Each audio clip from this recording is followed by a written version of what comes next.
नमस्कार, मैं सीबीएसई गुरु स्वागत करता हूं आपका अपने यूट्यूब चैनल पे। तो अभी तक हम न्यूमेरिकल कर रहे थे, 5 न्यूमेरिकल किए थे सेक्शन फॉर्मूला के पढ़ाने के बाद। ठीक है, चलिए छठा न्यूमेरिकल है, देखते हैं क्या है इसमें। इसमें है the mid point of the side of a triangle are 1 2 0 -1 and 2 -1। Find the coordinates of vertices of a triangle with the help of two unknown से हमें वर्टिसेस ऑफ द ट्राइंगल पता करना है। नहीं समझ में आया, चलिए डायग्राम बनाते मालूम चल जाएगा। इसमें जो है आपका मान लीजिए ट्राइंगल बना है A B C D E F. ये आपका क्या है, मिड पॉइंट है और मिड पॉइंट की वैल्यू है, जैसे मान लीजिए डी की वैल्यू कितना दिया है 1 2, इसका कितना दिया है का 0 -1, इसका दिया है 2 -1। ठीक है, तो ए का जब मीडियन मिलाएंगे तो डी आएगा, बी का मिलाएंगे ई आएगा, सी का मिलाएंगे एफ आएगा। तो इसी हिसाब से हम नंबरिंग भी किए हैं। ठीक है, ए के सामने डी है तो डी का हम 1 2 लिखे हैं, बी के सामने ई है तो उसका 0 -1 लिखे हैं, सी के सामने एफ है तो उसका 2 और -1 लिखे हैं। ठीक है, तो अब हमें मालूम करना है, इस मान लीजिए इसका कोऑर्डिनेट है एक्स वाई, हमको अननोन है और हमें मालूम ये दोनों अननोन है, ये दोनों अननोन है और इन दोनों अननोन से हमको ये मालूम करना है X Y. Find the coordinate of the vertices of a triangle with the help of two unknown. दो अननोन है, लेट अस सपोज कि ये एक्स वाई है माना, तो यहाँ से क्या हो जाएगा, जैसे कि हमने पढ़ा था कि अगर मिड पॉइंट अल्फा बीटा दिया है, अगर मिड पॉइंट अल्फा बीटा दिया है और कोई एक एक्स वाई दिया है तो वहां से क्या हो जाएगा 2 alpha minus X 2 beta minus Y. ये हमने पढ़ा था, वही चीज यहाँ पे अप्लाई होने वाला है। यहाँ पे क्या होगा 2 अल्फा माइनस एक्स यानी माइनस एक्स और 2 बीटा माइनस वाई यानी -2 माइनस वाई। यहाँ पे ये अल्फा बीटा है और ये एक्स वाई है। ठीक है, इसी तरह यहाँ पे भी होगा 2 into alpha minus X 4 minus X और 2 beta minus Y -2 minus Y. ठीक है, ये ध्यान रखिएगा, ये सारी चीजें होंगी और इसी तरीके से बी और सी का वर्टेक्स आएगा। अब ध्यान रखिए, अब देखिए इन दोनों को, अगर इन दोनों का मिड पॉइंट क्या है 1 2, इन दोनों का मिड पॉइंट क्या है 1 2। अब 1 2 अगर मिड पॉइंट है और इन दोनों का मिड पॉइंट, ये दोनों वर्टेक्स दिया है, तो इन दोनों वर्टेक्स से क्या मिड पॉइंट निकल सकते हैं क्या? यहाँ पे देखिएगा 4 minus x plus minus x by 2 equal 1। यहाँ से क्या आ जाएगा 4 माइनस 2x बाई 2 इक्वल 1, या यहाँ से आ जाएगा 4 माइनस 2x इक्वल 2। तो 2x क्या हो जाएगा आपका 2, x की वैल्यू यहाँ से क्या आ जाएगी 1 और x की वैल्यू 1 आ गई। ये और y की वैल्यू कैसे आएगी -2 माइनस वाई -2 माइनस वाई, और आप प्लस क्या कर लीजिए -2 minus Y plus -2 minus Y by 2 equal 2। Mid point इसका y का 2 है। ठीक है, अब जरा इसको यहाँ पे देखिए, इसको -4 -2y -4 -2y upon 2 equal 2, -4 -2y equal 4, 2y equal -8, y की वैल्यू -4, x की वैल्यू 1, y की वैल्यू -4, यानी यहाँ पे क्या आ गया x की वैल्यू 1 और y की वैल्यू -4। अब उसी हिसाब से आप यहाँ पे अरेंज कर लीजिए -1 और -2 माइनस वाई -2 माइनस वाई -4, तो यहाँ से आ जाएगा आपका -1 और -2 प्लस 4 कितना हो जाएगा 2। और इसी तरीके से आपका ये क्या हो जाएगा 4 माइनस एक्स, 4 -1 3 और -2 -1 वही आपका 2 हो जाएगा। ठीक है, तो यहाँ पे ए की वर्टेक्स क्या आ गई 1 -4, बी की वर्टेक्स क्या आ गई -1 2, सी के वर्टेक्स, सॉरी ये सी के वर्टेक्स है और बी की वर्टेक्स क्या आ गई यहाँ पे 3 और 2, और यही तीनों हमको निकालना था इस तरीके से। ठीक है, तो ऐसे ही निकलता है। चलिए नेक्स्ट क्वेश्चन पे चलते हैं। चलिए देखते हैं ये question. Find the coordinates of the point divide externally the line joining 1 3 and -3 line. यहाँ पे एक्सटर्नली डिवीजन है, पहले इंटरनली डिवीजन था। इंटरनली डिवीजन एक्सटर्नली डिवीजन में अंतर होता है। इंटरनल डिवीजन आपका क्या होता है, ये ए बी वर्टेक्स हो गया, तो यहाँ पे कोई पी पॉइंट होगा जो कि लैम्डा रेशियो 1 में डिवाइड कर रहा होगा। ठीक है, एक्सटर्नल डिवीजन में उल्टा हो जाता है। इसमें क्या होता है, जैसा कि मैंने बताया था, ये बी या तो यहाँ पी होगा या तो ए बी पी होगा, जो कि आपका क्या हो जाएगा, लैम्डा रेशियो 1 पे या लैम्डा रेशियो 1 पे डिवाइड करेगा। एपी रेशियो पीबी ही होगा हमेशा, चाहे एक्सटर्नली हो चाहे इंटरनली हो, ठीक है। एपी अपॉन पीबी होगा जो कि एम बाई एन होगा, और ये ऑलवेज नेगेटिव होगा, ठीक है। ये भी आपको मान के चलना है। तो इस सेक्शन फॉर्मूला में सब कुछ एडजस्ट करके फॉर्मूला दिया गया है, वही चीज हमको यूज करना है। तो यहाँ पे फॉर्मूला क्या होगा, कोऑर्डिनेट्स हमें मिड पॉइंट का मालूम करना है, यहाँ पे ये इसका मालूम करना है जो कि लेट्स सपोज एक्स वाई है। अगर एक्स वाई है तो यहाँ पे क्या हो जाएगा, M X two minus N X one by M minus N, और वाई का M Y two minus N Y one M minus N. M की वैल्यू यहाँ पे क्या है 1 और एन की वैल्यू 3, 1 इंटू एक्स टू कितनी है, ये एक्स वन वाई वन है, एक्स वन वाई वन, ये एक्स टू वाई टू, ठीक है। M one into X two minus 3 माइनस N 3 into X one 1 by M minus N 1 minus 3, इस तरह आपका आ जाएगा एम वाई टू क्या आ जाएगा 1 into Y two 9 minus 3 into Y one minus 3 by 1 minus 3। अब इसको सॉल्व कीजिए, माइनस थ्री बाई माइनस 2, इसी तरह 9 प्लस 9 बाई माइनस 2, तो यहाँ से क्या आ जाएगा आपका -6 बाई 2 और 18 बाई माइनस 2। इसी तरह क्या आ जाएगा -3 और -9, ये दोनों आपके यहाँ पे -2 है, सॉरी, ये यहाँ पे 3 आएगा, 3 और -9, ये एक्स वाई की वैल्यू होगी, ठीक है। और यही कोऑर्डिनेट्स ऑफ द पॉइंट होगा पी की वैल्यू, एक्सटर्नली चाहे यहाँ पे हो चाहे यहाँ पे हो, ठीक। चलिए नेक्स्ट क्वेश्चन देखते हैं। Find the ratio in which the point 2y divides the line segment joining 4 3 and 6 3 and find the value of y, ठीक है। 2y है जो दो पॉइंट्स है आपका 4 3 और 6 3। अब इंटरनली है एक्सटर्नली ये नहीं मालूम, लेकिन डिवाइड कर रहा है, ठीक है। लेट अस सपोज कि इंटरनली मान लेते हैं, लैम्डा रेशियो 1 में डिवाइड कर रहा है, और यहाँ से y की भी वैल्यू मालूम करनी है, लैम्डा और रेशियो 1 की वैल्यू मालूम करनी है, और y की भी वैल्यू मालूम करनी है। चलिए देखते हैं, सेक्शन फॉर्मूला लगाते हैं। लेट अस सपोज कि 2 की वैल्यू के ऊपर सेक्शन फॉर्मूला लगाते हैं, तो यहाँ से क्या हो जाएगा m1 यानी लैम्डा, ये m रेशियो n है, m lambda into x2 6 plus n 1 into x1 4 by lambda plus 1। यहाँ से क्या आ जाएगा, cross multiplication 2 lambda plus 2 equal 6 lambda plus 4। यहाँ से क्या आ जाएगा 4 लैम्डा इक्वल -2, लैम्डा की वैल्यू -1/2, लैम्डा की वैल्यू -1/2।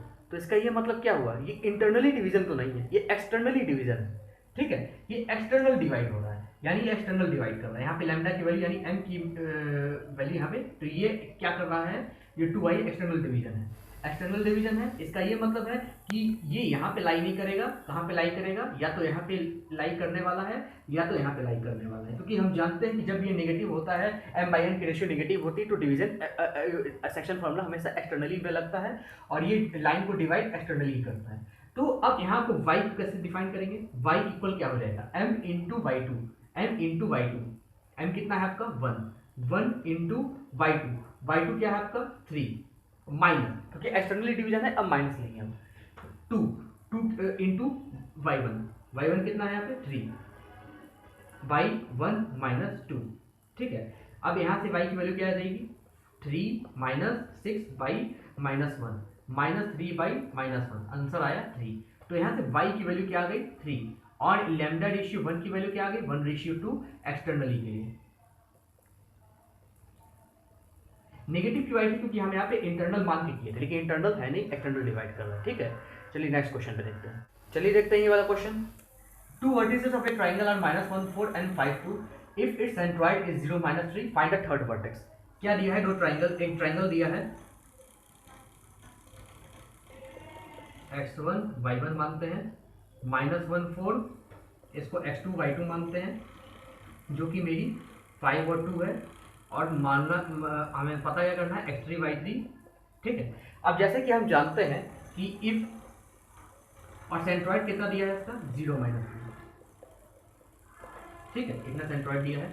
इफ हम जानते हैं कि centroid is alpha beta 2 vertex x1 y1 and x2 y2, तो x3 y3 की वैल्यू कितनी हो जाएगी? ये हो जाएगी 3 alpha minus x1 minus x2 और 3 beta minus y1 minus y2, ये आपकी होगी x3 और y3 की वैल्यू। यही चीज़ यहाँ पे अप्लाई करना है, यही चीज़ यहाँ पे अप्लाई कर दीजिए। क्या हो जाएगा? x3 की वैल्यू क्या हो जाएगी? 3 अल्फा, 3 इंटू अल्फा यहाँ पे क्या है 0, minus x2 minus x1 minus x2, minus x1 यानी माइनस ऑफ -1 और माइनस x2 यानी 1 माइनस 5 माइनस 4। ठीक है, अब इसी तरह y3 क्या हो जाएगा? y3 हो जाएगा आपका 3 beta 3 into -3 minus y1 minus 4 minus 2, यहाँ से आ जाएगा -9 माइनस 4 माइनस 2, यहाँ से आ जाएगा -15। तो इसकी वैल्यू क्या आ जाएगी? -4 माइनस 15। यही हमको लाना था, तो थर्ड वर्टेक्स से आएगा -4 माइनस 15। ठीक है, x3 y3 आएगा कितना? -4 माइनस 15। ठीक है, यही लाना था। चलिए देखते हैं नेक्स्ट क्वेश्चन। चलिए ये क्वेश्चन देखते हैं। The vertex of a triangle कितना दिया है, यानी इसमें जो ट्राइंगल का वर्टेक्स दिया है वो क्या दिया है? 1 2 h -3 -4 k, ये दिया है। और सेंट्रॉइड की वैल्यू कितनी दी है आपकी? 5 और -1। और उसमें पता करना है, कुछ इक्वेशन दिया उसमें h और k की वैल्यू रख के उसको मालूम करना उसकी वैल्यू कितनी होगी। अब जरा देखिए, सेंट्रॉइड दिया है, 3 वर्टेक्स दिए हैं, तो चलिए सेंट्रॉइड का फॉर्मूला लगाते हैं। 5 equal 1 plus h plus -4/3, 1 plus h minus 4 equal 15, 5 into 3 cross multiplication, h minus 4 equal 14, h equal 18। ठीक है, इसी तरह k की वैल्यू कैसे आएगी? 2 plus -3 plus k by 3 equal to क्या आ जाएगा? इक्वल टू आपका आ जाएगा -1। अब इसी को आप मल्टीप्लाई करिए और यहाँ पे क्या आएगा? 2 -3 plus k by 3 equal -1, 2 -3 plus k equal -3, -1 plus k equal -3। ठीक है, और k इक्वल यहाँ से आ जाएगा -3 प्लस 1 इक्वल -2, k की वैल्यू यहाँ पे -2 आएगी, यानी k की वैल्यू कितनी आएगी? -2। अब कुछ नहीं करना, बस इसमें पुट कर दीजिए। अब इसको देखिए यहाँ पे √h प्लस k का whole square plus h plus 3k का होल स्क्वायर। ठीक है, h कितना है? 18, k कितना है? 2 -2, इसका होल स्क्वायर प्लस h कितना है? 18 प्लस 3k कितना है? -2, इसका होल स्क्वायर। ठीक है, अब इसको थोड़ा यहाँ पे देख लीजिए, नीचे क्या है? 16 का होल स्क्वायर प्लस 18 माइनस 6 12 का होल स्क्वायर, तो इसमें कितना आएगा? 256 प्लस 144, लगभग आई थिंक ये आएगा आपका √400 यानी 20। तो आंसर इसका आएगा 20, इसका आंसर कितना आएगा? 20।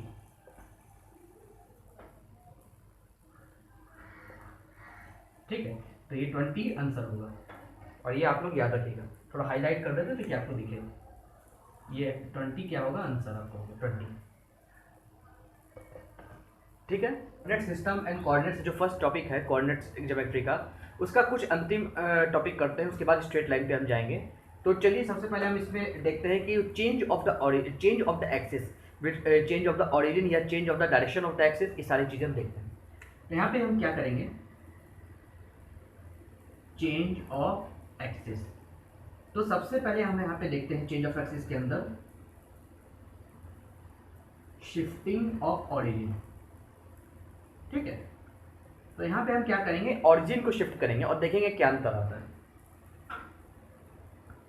जो हमारा रेस्पेक्टिव एक्सिस है, ये एक्स एक्सिस, ये वाई एक्सिस, ठीक है, और ये पॉइंट है P जिसका कोऑर्डिनेट है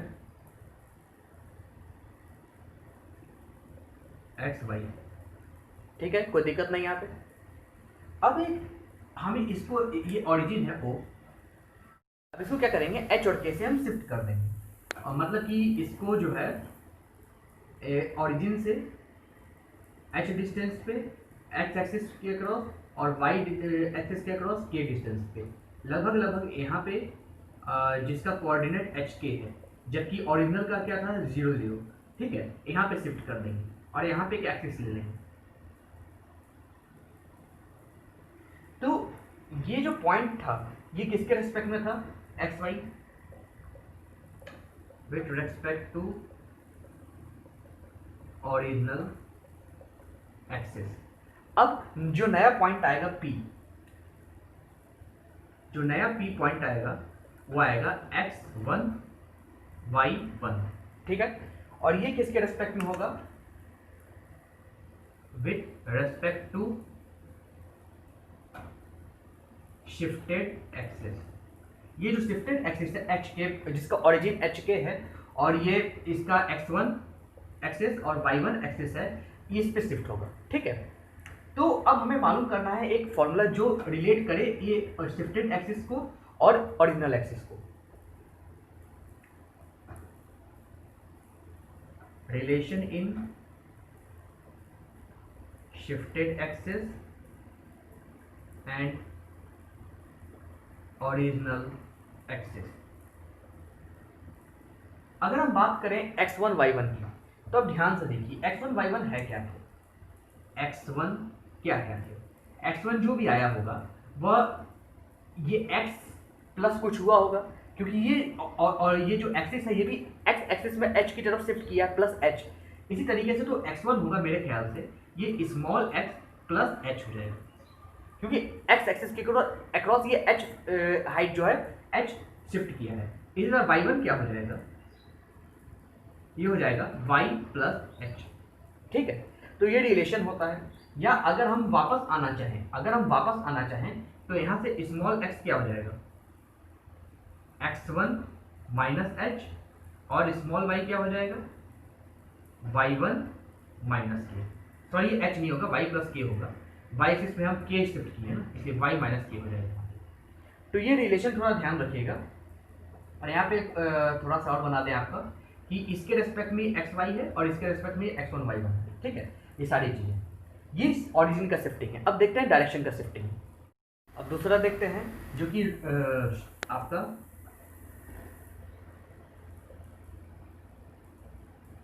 रोटेशन ऑफ एक्सिस, या कह सकते हैं आपका डायरेक्शन चेंज ऑफ एक्सिस। इसमें क्या करना है, ये एक्स एक्सिस, ये वाई एक्सिस।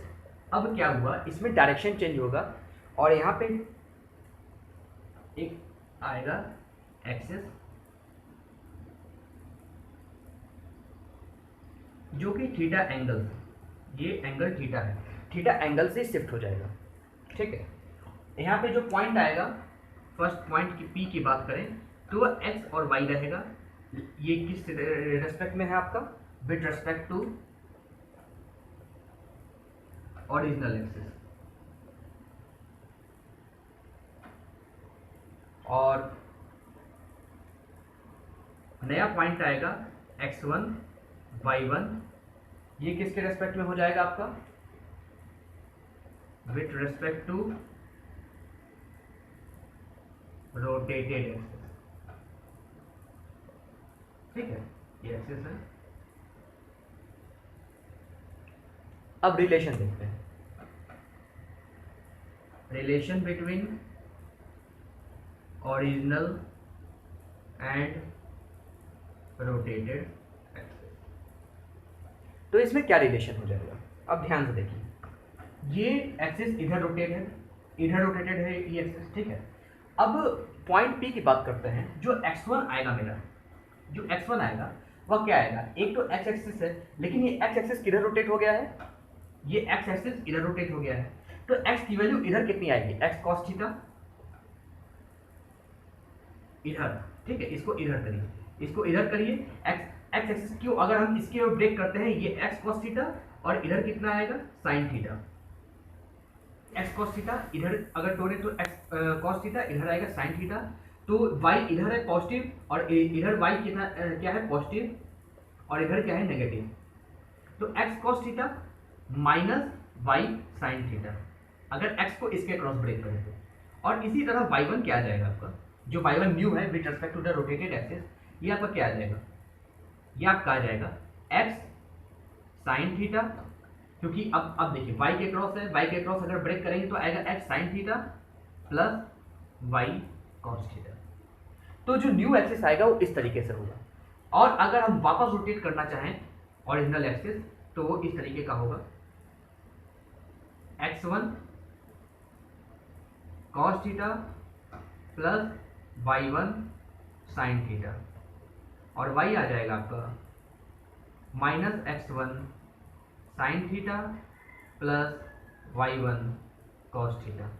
ठीक है, ये दोनों चीज़ थोड़ा सा याद रखिएगा। ठीक है, अब नेक्स्ट चलते हैं जब शिफ्टिंग और रोटेशन दोनों एक साथ हो रहा हो, वो देखते हैं। अब तीसरा और लास्ट चीज़ देखते हैं, वह है double transformation.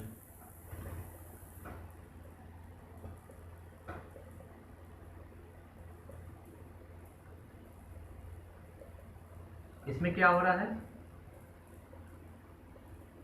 Shifting and rotation both. ठीक है, तो अब जैसे ये ओरिजिनल एक्सिस है, ये x, ये y। ठीक है, अब यहाँ पे क्या हो रहा है, सबसे पहले शिफ्टिंग हो रहा है, ये 0 0 है, और यहाँ पे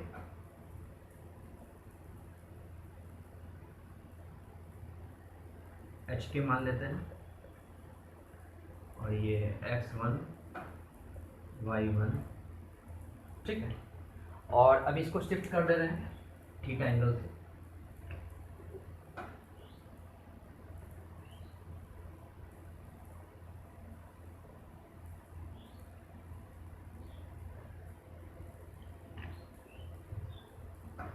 तो यहाँ पे P का पॉइंट क्या हो जाएगा, पहले एक्स वाई था, अब उसके बाद क्या हो जाएगा, P x1 y1, अब ये x2 हो जाएगा, ये y2 हो जाएगा। अब P क्या हो जाएगा, x2 y2। ठीक है, तो ये क्या हो रहा है, शिफ्टिंग भी हो रहा है, रोटेशन भी हो रहा है। तो अब यहाँ पे रिलेशन देखते हैं। रिलेशन क्या आएगा, अगर हम बात करना चाहें, ये इसमें आपका जो फाइनल आया है x2, वो क्या आ जाएगा, वो आ जाएगा आपका h plus x1 cos theta minus y1 sine theta. ठीक है, और इसी तरीके से आपका जो x2 आएगा, y2 आएगा, वो आएगा k plus x1 sine theta plus y1 cos theta. यही अगर आपको बैक शिफ्ट करना हो, बैक शिफ्ट टू ओरिजिनल, तो इस केस में आपका जो क्या होता है, आपका ये आ जाएगा स्मॉल x, वो क्या आएगा, आपका वो आ जाएगा x1 minus h cos theta plus y1 minus k sine theta, और स्मॉल y क्या आ जाएगा, x minus x1 minus h sine theta plus y1 minus k cos theta. ठीक है, तो ये दोनों फॉर्मूला आपको याद होना चाहिए, और ये जो भी एक्सेस है, ये सारी चीज़ें इसी तरीके से होती हैं, और इसी तरीके से आपको एक्सेस कर जब भी शिफ्टिंग हो, रोटेशन हो, तो इस तरह से लिखना होता है। तो ये कोऑर्डिनेट सिस्टम एंड कोऑर्डिनेट्स का जो टॉपिक है, यहीं पे एंड होता है। अब नेक्स्ट टॉपिक हम अगले लेक्चर से जो है स्ट्रेट लाइन शुरू करेंगे, जो कि कोऑर्डिनेट सिस्टम पे बहुत ज़्यादा इंपॉर्टेंट टॉपिक है। ठीक है, तो उम्मीद है आपको यहाँ तक समझ में आया होगा अच्छे से। ये लेक्चर जो थोड़ा छोटा है, पहले वाला लेक्चर 1-1 घंटे का था, ये थोड़ा छोटा लेक्चर है, क्योंकि यहीं पे टॉपिक खत्म होता है। तो मैं नेक्स्ट टॉपिक नए वीडियो से, नेक्स्ट लेक्चर से शुरुआत करूँगा। तो उम्मीद है आपको पसंद आया होगा। पसंद आया तो मेरे लेक्चर को लाइक कीजिए, शेयर कीजिए, और मेरे चैनल को सब्सक्राइब कीजिए, सीबीएसई गुरु को सब्सक्राइब कीजिए, और जितना हो सके आप शेयर कीजिए, जिससे और लोगों तक मेरे वीडियो पहुँच सके। तो उम्मीद है आपको सारी चीज़ें पसंद आई होंगी, और नए कॉन्सेप्ट भी आपको पसंद आते होंगे, मेरे पढ़ाने का तरीका भी पसंद आता होगा। तो चलिए ठीक है, अगले लेक्चर मिलते हैं स्ट्रेट लाइन के साथ। तब तक के लिए बहुत बहुत नमस्कार।